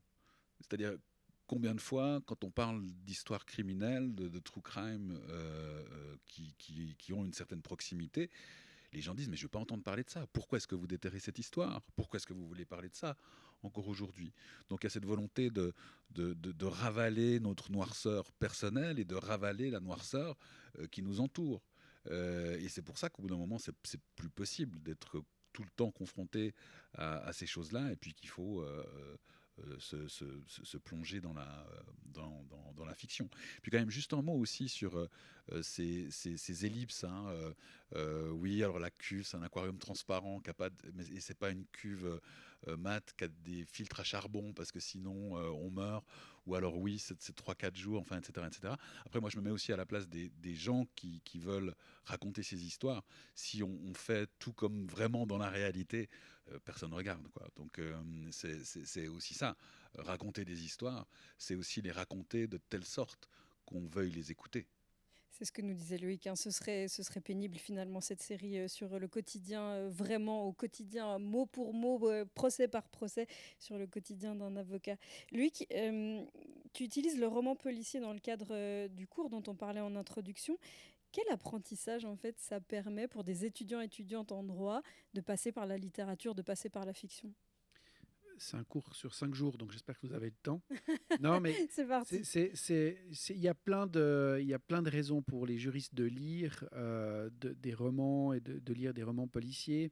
Je parlais tout à l'heure de Sherlock Holmes, d'Hercule Poirot, mais aussi Edgar Allan Poe. Enfin, il y a tout un tas d'auteurs qui permettent comme ça de se rendre compte d'un certain nombre de principes fondamentaux dans la découverte de la vérité. Déjà, l'importance de la vérité, parce qu'on est attiré par ça. Hein, je veux dire, pour moi aussi, c'est un des enjeux de ces séries ou de ces films, c'est qu'on est comme Icare, on a envie de s'approcher de cette vérité, et le procès, la procédure judiciaire, l'instruction, l'enquête, c'est comme ça dans notre inconscient collectif un moyen de s'approcher de la vérité avec tout le débat qu'il y a aujourd'hui sur la relativité de cette vérité, mais c'est pas tellement ça. Mais par rapport au roman policier, je crois que de nouveau, le juriste, quand il lit un Sherlock Holmes, eh bien, il se rend compte de l'importance de la méthode, hein, le fait qu'à un moment donné, on s'est dit, pour que ça tienne la route, il faut qu'il y ait une méthode. Et puis c'est pas n'importe qui, c'est quelqu'un qui a été formé ou quelqu'un qui a des connaissances particulières et qui ensuite va faire la démonstration de l'interprétation. Et puis c'est là où on peut pointer en disant mais regardez, quand il fait son interprétation, là il fait tout un tas d'affirmations successives. Eh bien, qu'est-ce qui nous dit qu'à un moment donné, il ne faut pas tourner à gauche plutôt qu'à droite? Et je pense que là, on peut être sensibilisé par le roman policier au fait que dans la réalité, il faut traiter les affaires avec la même précaution, mais de manière générale. Et ça fait complètement écho, à mon avis, à ce que vous disiez juste avant, Adèle et Antoine. Je pense que qu'on soit journaliste, qu'on soit dans le cinéma, qu'on soit acteur judiciaire, rédacteur d'un rapport forensique ou participant à l'élaboration d'un jugement, on est dans la mise en récit. On est dans cette nécessaire capacité de penser ce qui est arrivé pour pouvoir, à différents niveaux, tourner la page. On l'a vu, et je pense que c'était l'exemple le plus frappant récemment, c'est le procès du Bataclan, hein, où on a eu un procès fleuve sur 8 ou 9 mois, une salle de tribunal qui a été construite spécialement pour cet événement-là, et qui a été suivi par qui? Par des journalistes, mais aussi par des romanciers. Emmanuel Carrère, qui est un des fils de Truman Capote, avec l'adversaire notamment, qui s'est essayé dans V13 de raconter cette audience et de la raconter pour qu'elle soit dite. Mais pour qu'elle soit dite, il faut qu'elle soit pensée et qu'on puisse effectivement, à un moment donné, tourner la page. Et il y a comme ça un certain nombre de films, à mon sens, qui sont des films, je parlais de l'affaire Goldman avant, qui sont aujourd'hui des films qui permettent d'ancrer une histoire dans l'inconscient collectif, peut-être aussi pour pouvoir passer à autre chose. Et par là, je trouve que autant la littérature que le cinéma a vraiment une fonction sociale pour qu'on puisse tous aussi se dire maintenant ça fait partie du passé. Et puis on n'est pas juste en train de raviver quelque chose pour le garder vivant. Non, on veut que ça devienne une archive. Et je crois que Crime Suisse concourt à ça d'ailleurs, hein, cette évolution de la société. Et puis à des points de vue plus individuels, eh bien, il y a la personne qui a déposé plainte, qui veut avoir des réponses, qui veut qu'on lui donne ces réponses, qu'on les mette de nouveau en récit. Ou au contraire, on a quelqu'un qui a été accusé à tort, qui demande à ce qu'on raconte son innocence. Et ça permet aussi, d'un point de vue individuel, à soutenir ce en quoi je crois beaucoup, c'est la dimension narrative de l'être humain. Et donc, le cinéma, c'est rien d'autre que cette histoire collective, peu importe que ce soit dans une fiction ou une réalité. Adèle, on a commencé ensemble et on va clôturer ensemble, vu l'heure qui tourne, cette fonction sociale dont parle Loïc. On en parlait au téléphone ensemble, disait le rôle du cinéma, finalement, c'est pas tellement de reproduire la réalité, mais plutôt de la commenter, de commenter le monde dans lequel on vit. Oui, mais je trouve qu'il a fait ça très bien. J'ai pas grand-chose à ajouter. Non, mais vraiment, je suis très pour la mise en récit, quelle qu'elle soit. Tu es très pour la mise en récit. Non, mais je trouvais que c'était une jolie manière de résumer tout ça. Eh bien, on clôture. Voilà. Eh bien, finalement, non, c'est donc toi, à vous de mettre en récit. Qui clôturera cette discussion. Je vous propose qu'on les applaudisse tous les quatre. Et maintenant, on l'a dit au début, c'est à vous de prendre la parole. Il y a un micro dans les mains d'Ibrahim qui peut venir jusqu'à vous quand vous levez la main. Alors n'hésitez pas, la première, c'est toujours un peu dur de se lancer. Ah ben non, même pas. Juste là, au milieu. Merci beaucoup. Vous pouvez simplement nous donner votre prénom et puis plus vous faites des questions synthétiques, plus on pourra apprendre un grand nombre de questions. Donc, je m'appelle Jaddy et la question qui m'intéresse un peu ce soir, c'est J'adore le genre true crime, j'adore le genre policier, mais je me pose toujours la question, qu'en est-il réellement de la notion de la victime, de la personne victime? Et je trouve qu'elle passe souvent en second plan. On a pu avoir plusieurs experts et expertes de domaines différents. Et pour moi, il y a toujours une sorte d'utilisation pour créer un récit. Et la question qui m'intéresse ce soir, c'est comment peut-on gérer en fait la partie éthique? Comment peut-on gérer le fait qu'il y ait une famille qui peut-être reçoit des informations sans avoir donné un consentement?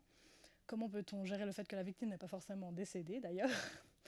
Et tout ce qu'il y a autour. Comment faire qu'en fait la personne qui a été le plus touchée puisse recevoir quelque chose de bénéfique ou de réparateur d'une intervention qu'on pourrait proposer? Et je voulais savoir, pour avoir plein de domaines différents, quelle était votre réponse, tout simplement? Je sais que ce n'est pas une question facile, mais ça m'intéresse d'avoir des pistes. Merci beaucoup peux pour commencer votre question. Oui, bien sûr, Antoine, sur la figure de la victime. Alors, la première chose, c'est que factuellement, c'est sur les victimes qu'on a le moins d'infos. C'est un peu bête comme réponse, comme première réponse, mais évidemment, l'enquête, quand une personne meurt, juridiquement, elle n'existe plus. On ne peut pas poursuivre un mort, on ne peut pas reprocher quoi que ce soit à un mort, une morte. Voilà, donc ça c'est la première chose. Donc il peut y avoir une enquête de la police sur la vie des victimes, mais c'est uniquement pour essayer de trouver les coupables ou le coupable. C'est-à-dire que voilà, ça fait que c'est sur les victimes qu'on a le moins d'informations.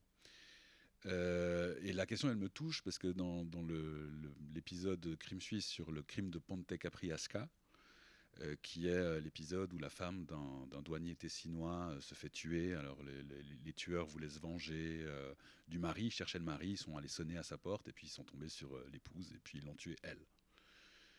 Et en fait, ça a provoqué une telle vague d'indignation, d'émotion au Tessin que la famille de la victime a décidé de mettre sur pied une association qui récolte des dons et qui vient en aide à plusieurs projets humanitaires à travers toute la planète.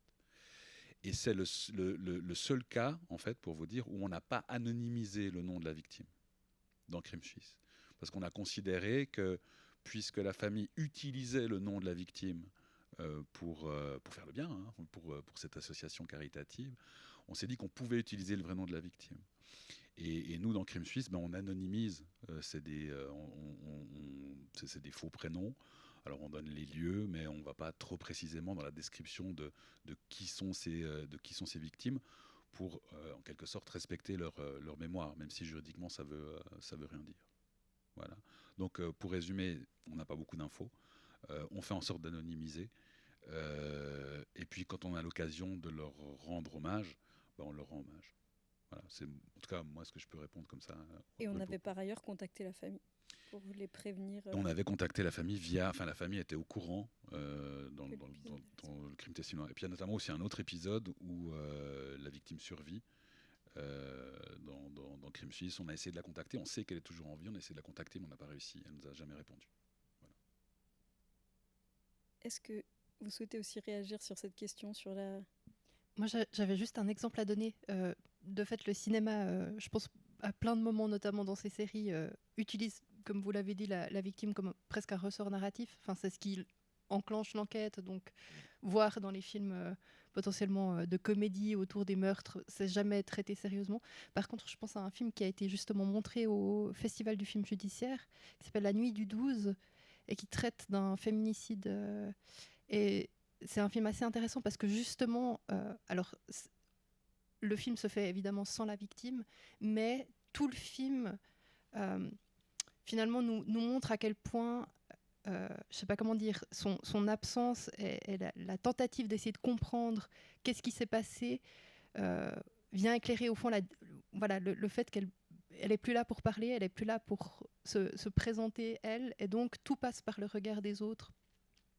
Par le regard des enquêteurs, par le regard des proches. Et du coup, voilà, c'est un film un peu dur, mais qui, je trouve, montre aussi en creux ce que vous dites très bien, c'est-à-dire cette impossibilité à convoquer la victime et en même temps le fait que tout tourne autour d'elle, à tel point d'ailleurs que dans le film, l'enquêteur va vraiment presque devenir obsédé par cette histoire. Mais du coup, c'est aussi une manière peut-être de montrer les effets que ça peut avoir sur l'entourage, et donc aussi de rendre hommage à ça, en tout cas en partie. Mais voilà, après, on en fait quand même un film. Alors, est-ce que c'est finalement pour une bonne chose, c'est-à-dire pour sensibiliser les gens aussi à ces questions plus larges? C'était d'ailleurs le but du festival, c'était d'adresser la question des femmes et de la justice. Ou est-ce que c'est là aussi une espèce d'instrumentalisation? Ça, c'est toujours... c'est là où la sensibilité du public entre en compte est de manière non négligeable. Loïc ? Je pense que la question, elle se pose surtout dans des adaptations cinématographiques de faits divers avérés, parce que c'est clair que si on est dans une animation fictive, on ne va pas se poser cette question-là. Moi, j'aimerais quand même mentionner le fait qu'il y a quand même un genre où le cinéma va se faire écho de ce qui est arrivé à une victime parce qu'elle le souhaite. Je pense notamment au film, l'adaptation du film Le Consentement, tiré du livre le Consentement, donc du roman éponyme. Je veux dire, Vanessa Springora, elle est à l'origine du livre, elle est à l'origine, encore une fois, du film. Et là, il y a vraiment une mise au service d'un récit individuel pour le collectif et faire en sorte que les choses changent. Alors, il y a ce cinéma un peu militant, mais je crois qu'ici, c'est un exemple parmi d'autres où, au contraire, ça a été fait pour la victime et au-delà, toutes les victimes. Donc je crois qu'il n'y a pas nécessairement un cinéma qui brutalise les victimes, puisqu'elles peuvent être même à l'origine du film. Merci beaucoup. Une prochaine question. Oui, juste à côté. Merci beaucoup. Vous avez dit quelque chose de très intéressant avant, c'était que y a peut-être des gens qui pourraient vous dire, je m'adresse plutôt justement au podcast Crime Suisse, que des gens pourraient vous dire, vous ressassez le passé, c'est pas bien, il faut parler du présent, etc. Et si vous recevez des commentaires comme ça, justement, peut-être en direct ou même peut-être vous avez une page Insta ou bref sur Spotify, comment vous gérez justement ce genre de commentaires ? Il se trouve que le seul commentaire qu'on a reçu à propos d'une affaire passée et de l'impact de la remuer encore aujourd'hui, c'était pour nous remercier. C'est un habitant de confession juive de Payerne qui, quand on a sorti l'épisode sur le crime nazi de Payerne, 1942, donc le marchand de bétail Arthur Bloch, qui est dépecé, mis dans des boyalets, jeté dans le lac de Neuchâtel par des nazis vaudois, qui attendaient avec impatience qu'Hitler ait pris possession de la Suisse.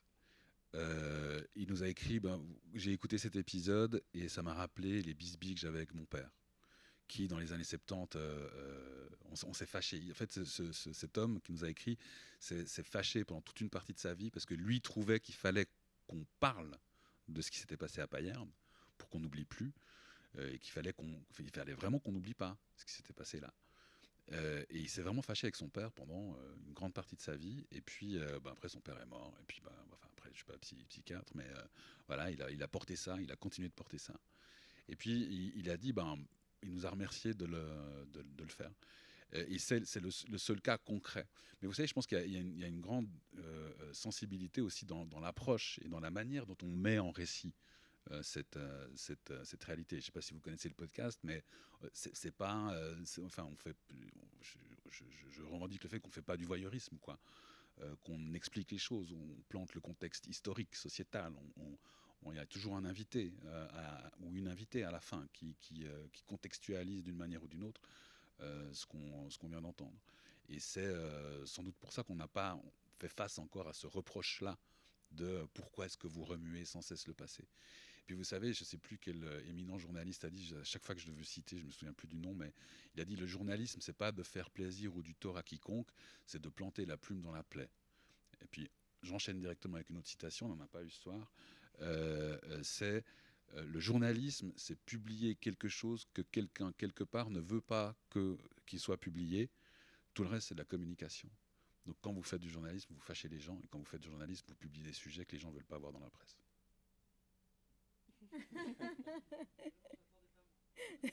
2 pouces levés pour cette réponse.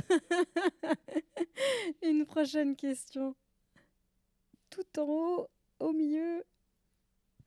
Merci beaucoup.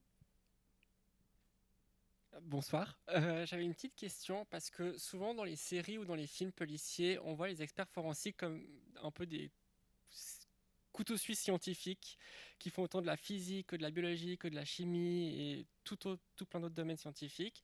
Et c'était pour savoir si dans la réalité c'était vraiment le cas et aussi savoir à quel point vous collaborez avec des scientifiques d'autres domaines qui ne sont pas forcément purement dans le forensique.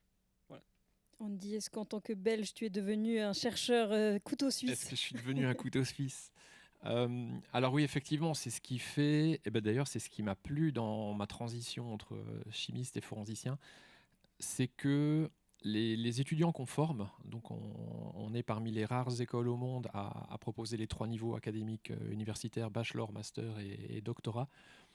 Et la première année bachelor à l'école des sciences criminelles se passe majoritairement à l'EPFL et on explique aux étudiants qui s'inscrivent en sciences criminelles qui vont faire de la chimie, de la physique, de la bio, niveau EPFL. Ce qui rebute certains qui venaient là en pensant que c'était effectivement que directement on allait mettre les mains dans la détection de traces ou autre. C'est seulement à partir de la 2e année bachelor où on va leur expliquer comment on détecte les traces digitales, comment on intervient sur une scène d'incendie, stupéfiants et autres. Donc effectivement, le métier de forensicien, c'est d'avoir l'image du couteau suisse, elle est très belle parce que c'est ça, c'est d'avoir des notions de biologie, de physique, de chimie, de différents éléments scientifiques qui permettent en quelque sorte d'aider à répondre aux questions qu'on a. Et en fait, à nos étudiants qui quittent l'école, on leur dit vous êtes formés à résoudre des problèmes. C'est-à-dire qu'un problème est posé, vous êtes formés à le résoudre parce que vous allez mettre en œuvre les connaissances que vous avez pour essayer d'y répondre. Et si vous ne pouvez pas, effectivement, on fait appel alors à un spécialiste X ou Y qui va, par exemple un spécialiste du pollen qui va pouvoir nous dire pourquoi le pollen qu'on a retrouvé. On peut imaginer un scénario dans lequel ça arrive. On ne peut pas être expert en tout. Après, on se spécialise aussi. C'est-à-dire que moi, mon domaine d'expertise, c'est la détection des traces digitales. J'ai des notions dans d'autres domaines, mais c'est vrai que l'expertise en tant que telle, effectivement, on va être focalisé sur un domaine, mais la vision d'ensemble, elle est tout à fait correcte. Merci beaucoup. J'ai vu qu'il y avait une autre question. Oui, ici. Merci beaucoup. Bonsoir. Je me posais la question, les représentations qu'on a, par exemple, dans les experts ou dans les films, viennent souvent des États-Unis. Et j'entendais un producteur de Faites entrer l'accusé en France qui expliquait que l'émission, elle avait aussi un but pédagogique pour que les Français puissent connaître un peu mieux le système juridique français. Et donc je me posais la question si en tant qu'expert scientifique et avocat, vous aviez cette impression qu'il y avait une différence entre la représentation que les gens ont, qui est peut-être basée plus sur les États-Unis que sur la réalité du pays, et si c'est important d'avoir aussi des émissions comme le podcast Crime Suisse, qui remettent un peu au centre le fonctionnement judiciaire ou des enquêtes dans le pays où on se trouve. Merci beaucoup. Alors, on sait que les lois sont très différentes selon les pays. Est-ce que les représentations qu'on s'en fait du rôle de l'avocat via la fiction, est-ce qu'elle est très empreinte d'américanisme? Est-ce que tu le ressens quand les gens te parlent du métier d'avocat? Ça se passe que, en fait, aux États-Unis, ça ne fonctionne pas du tout comme ça chez nous. Non, mais bien sûr. Et c'est d'ailleurs un des premiers avertissements que je fais aux clients la veille d'un procès, c'est de lui dire, mais ne vous pensez pas une seule seconde que ça va se passer comme dans les films que vous avez vus au cinéma ou aux séries sur Netflix. La plaidoirie vaudoise, c'est pas du tout la plaidoirie qu'on trouve sur n'importe quelle plateforme de série. Mais j'aime beaucoup votre question parce que finalement, ça fait écho à ce qu'on disait au tout début, c'est faire du droit sans faire du droit pour amener les gens à faire du droit. Je crois que ce podcast, la Crime Suisse, il permet à la fois d'avoir cette histoire suisse du crime, mais aussi de se pencher par le biais de l'intervention, notamment de la personne dans le dernier quart, sur les particularités de certaines affaires pour faire mieux connaître le système. Moi, je pense à l'affaire de la rue Caroline à Lausanne, où c'était justement le professeur Champeau qui était intervenu pour évoquer... non, c'était le docteur Delacroza dans l'affaire Caroline. Ouais. Le professeur Champeau, c'était dans l'affaire de Ruppersville. Un auditeur fidèle. Voilà, pardon, je suis un peu geek. Mais voilà, donc je pense que ça permet justement de mieux renseigner les gens sur le fonctionnement du système suisse. Moi, j'ai aussi participé à un podcast, ou plutôt une série sur Forum, des livres et des lois, où on essayait, par le biais de la littérature, de renseigner le public sur le fonctionnement de la loi 6 en matière de lutte contre les violences sexuelles. Donc voilà, je pense que tous ces outils qui sont des outils, des supports récréatifs, peuvent avoir une dimension pédagogique aussi et divertissant parce que le crime suisse, on écoute du début jusqu'à la fin et puis on a envie d'écouter le prochain et puis on est aussi diverti, mais quelque part on repart plus intelligent que ce qu'on était au départ, à mon avis. Je me permets une petite page de publicité des livres et des lois, vous le retrouvez si jamais dans le flux Zoom Info sur vos plateformes d'écoute préférées. Voilà. Et puis par rapport justement à ta matière, à toi, on a l'impression que ça pourrait être plus global et international que le domaine de l'EIC. Est-ce que c'est le cas ou est-ce qu'on a aussi une vision qui finalement correspond et colle beaucoup à ce qui se fait aux États-Unis ? Alors justement, je pense que sur l'aspect criminalistique, c'est-à-dire les techniques, les méthodes mises en œuvre, là les frontières tombent quasiment. En fait, c'est un autre élément qui me plaît dans la discipline, c'est qu'en fait, au niveau mondial, on est une grande famille. C'est-à-dire qu'on connaît la plupart des experts dans les différents domaines au niveau mondial. Et lorsqu'une nouvelle technique émerge, par exemple en 2007, il y a un nouveau réactif aux acides aminés qui est sorti en Australie. En moins de 2 ans, il a été adopté quasiment par tous les labos au monde. Et ça me plaît, cette dynamique et ce côté, on travaille finalement pour aider à la résolution des crimes d'un point de vue technique. Donc ce qu'on voit à la série, dans les séries ou autres, sauf s'il y a des erreurs factuelles, mais généralement c'est les mêmes techniques qu'on va appliquer en Suisse, en France, en Belgique, en Asie, en Australie ou autre. Le cyano, c'est international. L'aninhydrine, c'est international. Donc ça me plaît assez bien. Et donc là, il y a moins de barrières. La barrière, elle est plutôt sur le système légal, ou alors des procédures liées par exemple à l'ADN, l'exploitation de l'ADN ou autre, mais sur l'aspect technique, non. Antoine ?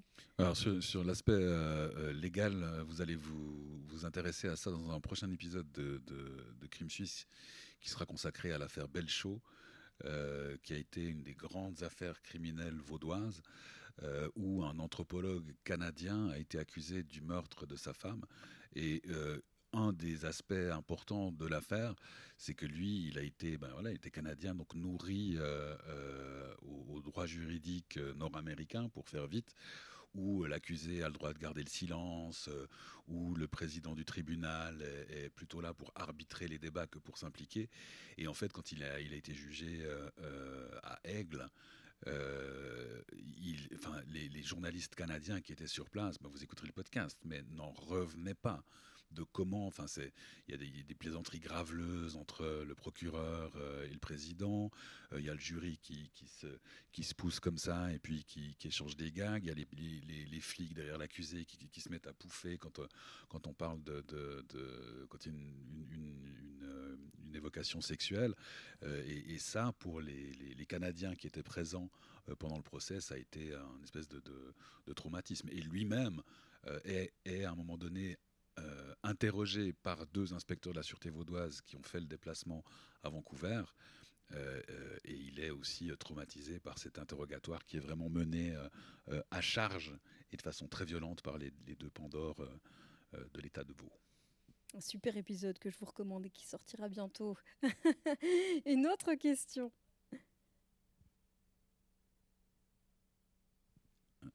Oui. Pardon, j'ai le micro, mais j'avais une question qui me taraudait depuis un petit moment. Mais volontiers. Du coup, je change de casquette. Par rapport au fait que les procès ne puissent pas être filmés, Est-ce que vous pourriez évoquer brièvement les raisons pour lesquelles cette interdiction est en place et si en 2025 elle est toujours valable ou d'actualité? Alors, j'ai le sentiment que la question m'est posée. Vous vous Oui, tournez en tout cas vers moi. Hein. Tout le monde te regarde, tout le monde te regarde. Non, mais alors, il y a historiquement, si vous voulez, il y avait au départ ce qu'on appelait le secret de la procédure, le secret des procès, où finalement personne n'assistait aux audiences et parfois même l'accusé lui-même n'était pas présent. Donc, et puis ça a permis tout un tas d'excès auxquels on a voulu mettre fin. Et on y a mis fin de plusieurs manières, notamment en intégrant ce qu'on appelle le principe de la publicité des débats. C'est-à-dire que désormais, vous pouvez aller voir tous les jours, si vous le souhaitez, n'importe quel procès, en principe, est public. Hein, si demain, vous avez envie d'aller voir un procès, vous allez au tribunal de première instance de Fribourg, au tribunal de Lausanne, Genève, il y a le programme à l'entrée, hein, on peut voir, là, je vais prendre plutôt des cambriolages ou plutôt des atteintes à l'honneur, etc. Et puis je vais pouvoir assister au procès, donc n'importe qui peut assister à tous les procès, sauf en cas de prononcé de huis clos, c'est-à-dire qu'on fait sortir le public. Bon, ça c'est pour ce qui est du regard de la société sur le fonctionnement de la justice pour prévenir des excès. Après, il y a la question de la publicité des débats au sens diffusion des débats. Et là, il y a une merveilleuse tradition, et j'espère qu'elle va perdurer, mais c'est la chronique judiciaire dans les journaux, mais aussi le dessin d'audience, où je trouve que ça restitue quelque chose qui, pour moi, a énormément de charme dans la diffusion des procès. Effectivement, ça s'arrête là. Hein, il n'y a pas de film, on ne peut pas filmer, on ne peut pas prendre de photos à l'intérieur des salles d'audience. Il y a une tradition française qui consiste à pouvoir prendre des photos et filmer juste avant le début des procès, ou quand l'accusé arrive, faites entrer l'accusé dans le box, mais après, ça s'arrête et tout le monde se retire. Et donc, on a cette tradition selon laquelle on ne peut pas enregistrer, on ne peut pas filmer, on ne peut pas prendre des photos durant les débats. Il y a parfois maintenant des exceptions. Alors, il y a des exceptions, on parlait de la différence de législation, mais aux États-Unis, le procès O.J. Simpson, il a été filmé du début jusqu'à la fin. Hein.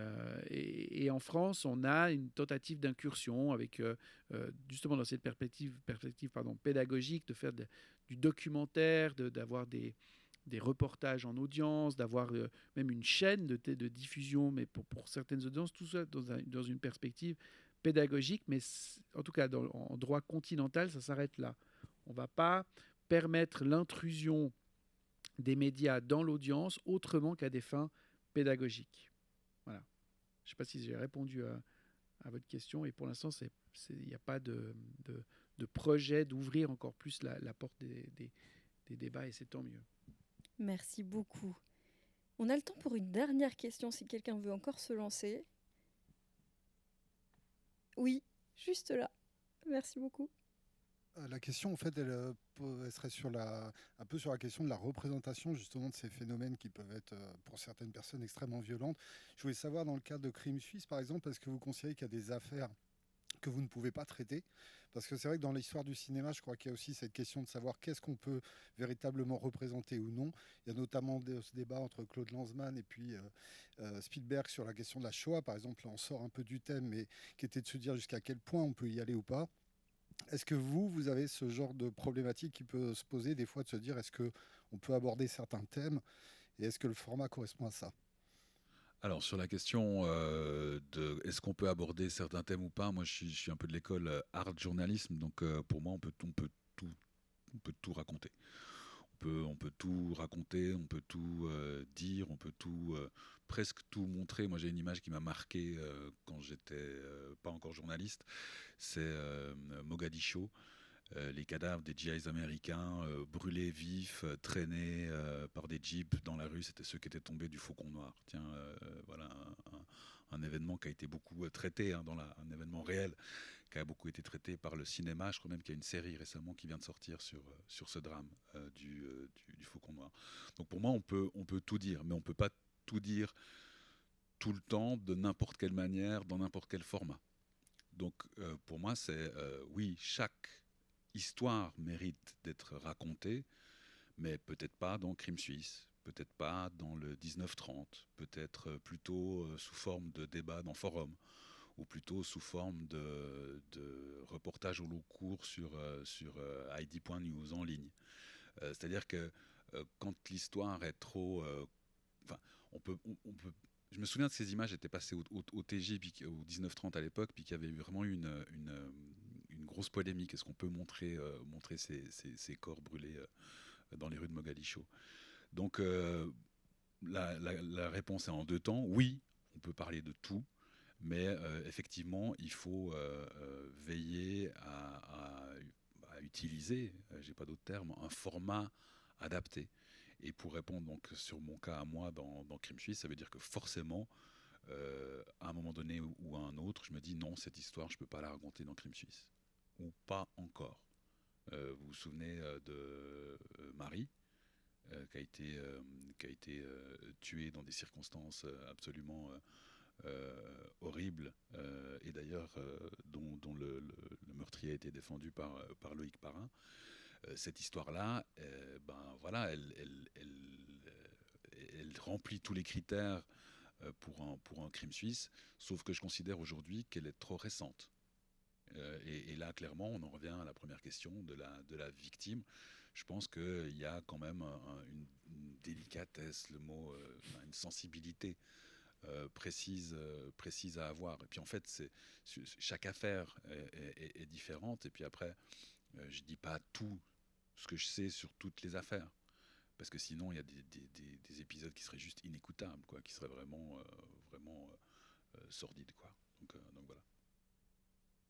Merci beaucoup Antoine, merci à tous les quatre, Adèle Morero, Andy Bécu, Loïc Parrain et Antoine Drou. On déchaîne la fureur des applaudissements s'il vous plaît.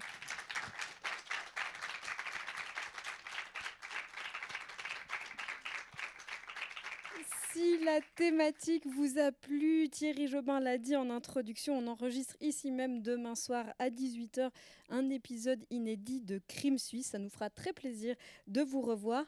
Et je tiens à remercier le FIF Forum pour leur invitation, en particulier Valentina Rizzo. Merci beaucoup à toute l'équipe technique, Nicolas, Clément, Pavel, Michael, Ibrahim, Anouchka, Gaël. Merci à Maria pour la traduction en allemand. Et puis merci à Kevin Pereira-Nigri, il est juste là de la RTS pour l'organisation. Surtout un grand merci à vous pour votre présence et la qualité de vos questions, il faut le souligner. Une excellente soirée à vous et tout bon festival. Merci beaucoup. Merci.